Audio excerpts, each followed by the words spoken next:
Assalamualaikum warahmatullahi wabarakatuh. Perkenalkan, saya Rahmatul Afra, mahasiswa PPG dalam jabatan BED 1 tahun 2025 pada LPTK UIN Raden Intan Lampung. Saat ini saya bertugas di Mansabang, Provinsi Aceh. Pada kesempatan kali ini, saya akan menayangkan video pembelajaran bersama siswa kelas 10, materi menganalisis unsur-unsur hadis. Selamat menyaksikan.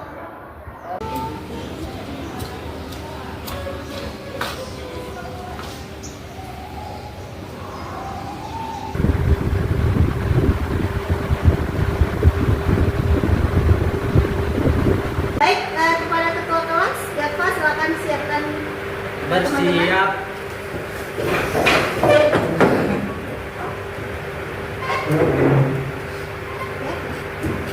Assalamualaikum warahmatullahi wabarakatuh.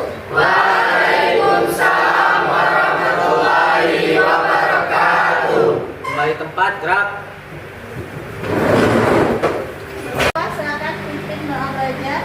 Untuk memberkahi pembelajaran kita pada pagi hari ini, alangkah baiknya kita berdoa terlebih dahulu. Berdoa dimulai. Bismillahirrahmanirrahim. Rabbi shrah li sadri wa yassir li amri wahlul 'uqdatam min lisani yafqahu qawli. Rabbi zidni ilman warzuqni fahman. Baik, Ibu cek dulu kehadirannya untuk hari ini.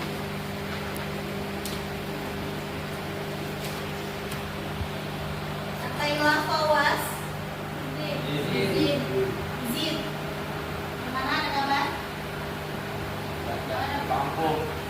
Aska Zakia. Dulu. Ada ya.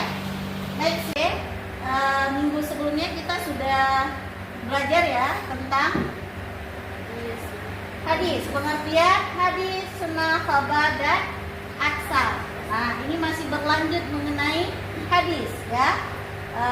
Hari ini kita akan melanjutkan materi tentang menganalisis unsur-unsur hadis. Nah, sebelumnya Ibu mau tanya sama kalian, kalian pernah nggak mendengarkan sebuah cerita dari mulut ke mulut?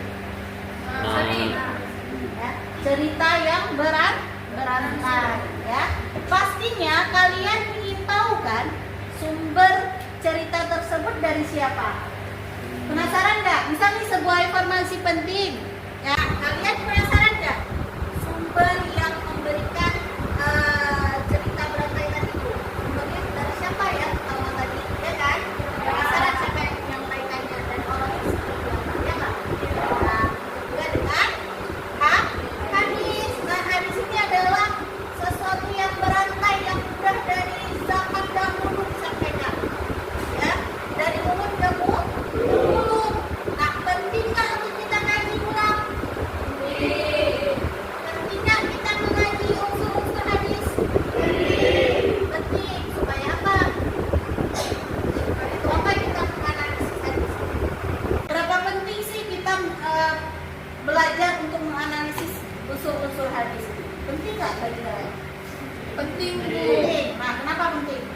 Karena hadis tuh dia tuh menjadi pedoman bagi kita setelah Al-Quran. Ya. Nah, jadi kita harus cari tahu lagi keaslian hadis tuh dari mana. Jangan sampai nanti kita dapatnya itu hadis yang palsu kayak gitu. Ya. Jadi salah pedomannya. Benar ya.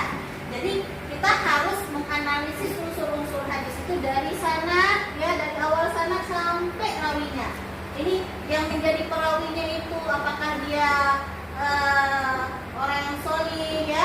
Dia ada syarat-syarat dari hadis sahih itu yang harus terpenuhi. Nah, maka ketika hadis itu sahih baru boleh kita jadikan sebagai landasan atau pedoman ya. Tapi setelah itu kalau misalkan nanti dapat hadis-hadis yang dhaif, yang lemah, hadis palsu, maka tinggalkan, jangan jadikan sebuah landasan. Maka hari ini kita untuk belajar analisis unsur-unsur hadis, ya.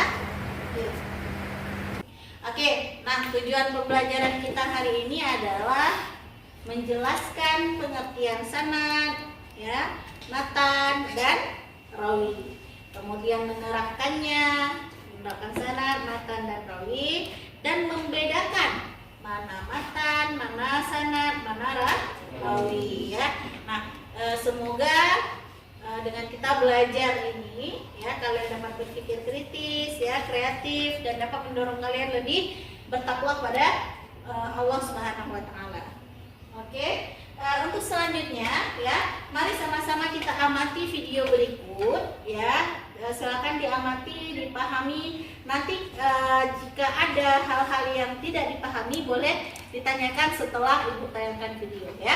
Baik. Kebijaksanaannya dalam memimpin umat tercermin dalam Al-Quran dan hadis. Hadis sebagai sumber hukum kedua melengkapi Al-Quran dengan memberikan panduan praktis dalam kehidupan sehari-hari. Dalam suatu hadis terdapat unsur-unsur. Ada penentu kesahihan suatu hadis dan isi teks hadis terdapat rawi, yaitu orang yang memindahkan hadis dari seorang guru kepada orang lain atau membukukannya ke dalam suatu kitab hadis. Dalam ilmu hadis, rijalul hadis atau ruwatul hadis, para imam hadis diberikan beberapa gelar sesuai dengan keahlian dan kemampuannya. Gelar yang pertama adalah Amirul Mukminin fil Hadis. Amirul Mukminin fil Hadis merupakan gelar yang diberikan kepada para khalifah. Oke, setelah kalian nonton video yang tadi, ya. Nah, sekarang agar lebih pemahaman kalian lebih kuat, lebih paham terkait materi ini, tolong silakan perhatikan ke depan. Ibu jelaskan mengenai analisis unsur-unsur hadis, ya. Tujuan pembelajaran tadi sudah Ibu sampaikan, ya, di awal.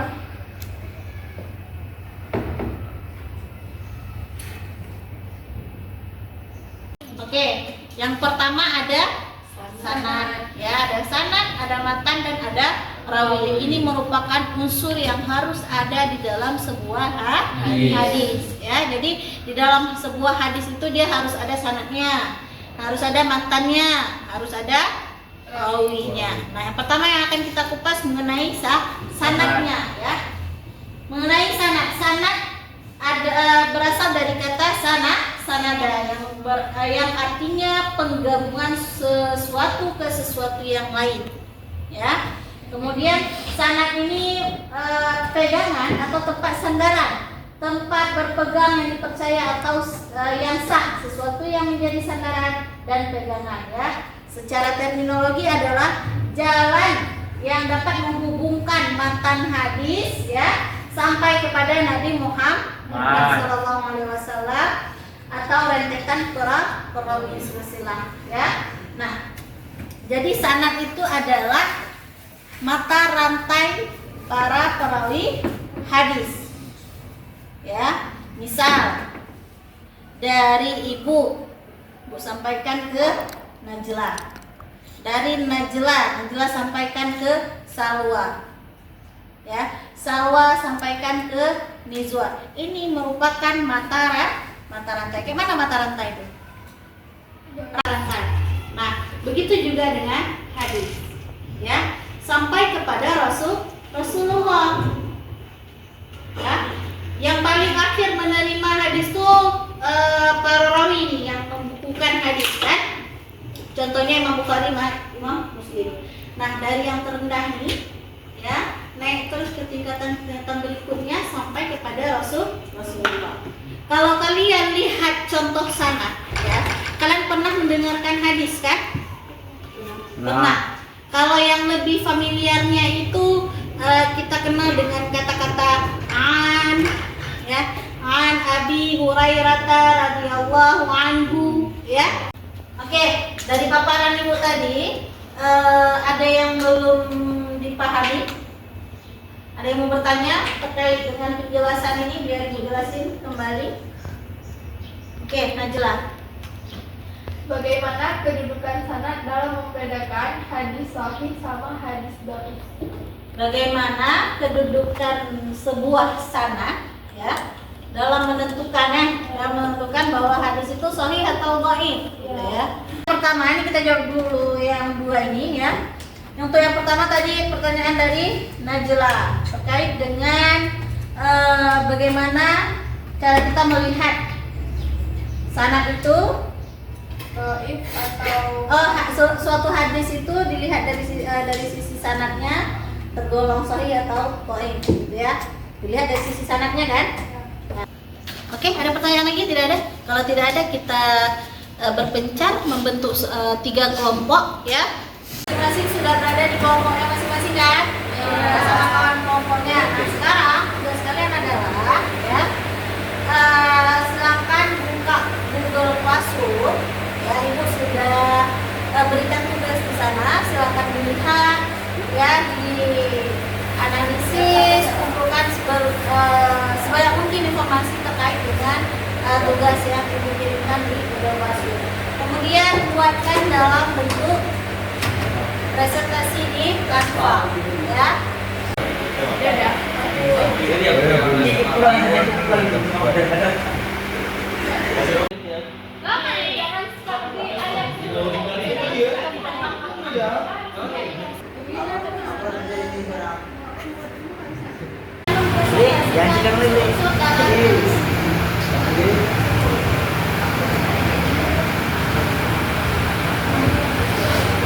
Sanad. Ini contoh saja.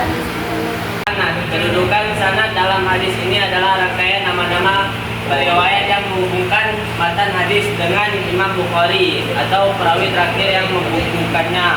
Kedudukan sanad penting untuk menentukan keabsahan hadis. Fungsi sanad menunjukkan jalur periwayatan hadis ini dan memungkinkan para ulama untuk menilai kredibilitas setiap riwayat. Oke, dapat dipahami? Silakan menanggapi apa yang sudah dipresentasikan sama teman kita di depan. Mulai dari kelompok 2 dulu, silakan. Jadi kan tadi di situ dijelaskan kalau fungsinya itu menunjukkan jalur periwayatan hadis ini dan memungkinkan para ulama untuk untuk menilai kredibilitas setiap periwayat. Yang dimaksud dengan kredibilitas itu apa? Kredibilitas itu adalah kemampuan yang dapat dipercaya orang lain. Oleh orang lain. Teman-teman yang telah tadi ya, maka dapat kita ambil kesimpulan. Siapa yang bisa ambil kesimpulan? Oke, Nizwa silakan. Jadi hadis itu kan ada hadis sahih dan hadis mau'ud. Jadi kan hadis mau'ud itu hadis yang palsu. Ya, berarti kita kan nggak boleh asal percaya aja, bukan? Simpulkan, maka ada pertanyaan lagi di luar yang tadi. Mungkin masih ada yang belum paham, kurang paham, yang mau diperjelas lagi, ada? Ada. Sudah cukup jelas tentang sanad? Nah, insya Allah minggu depan kita lanjut lagi tentang matan dan rawi ya. Masih lingkup bukan unsur-unsur hadis ya. Hari ini baru terbahas 1, insya Allah minggu depan kita bahas 2 lagi. Bagaimana pembelajaran hari ini? Menyenangkan? Menyenangkan. Terima kasih, aplaus untuk kita semua ya. Oke, sekian dulu mungkin untuk hari ini. Mari sama-sama kita tutup pembelajaran ini dengan membaca doa kafaratul majelis. Allahumma bihamdika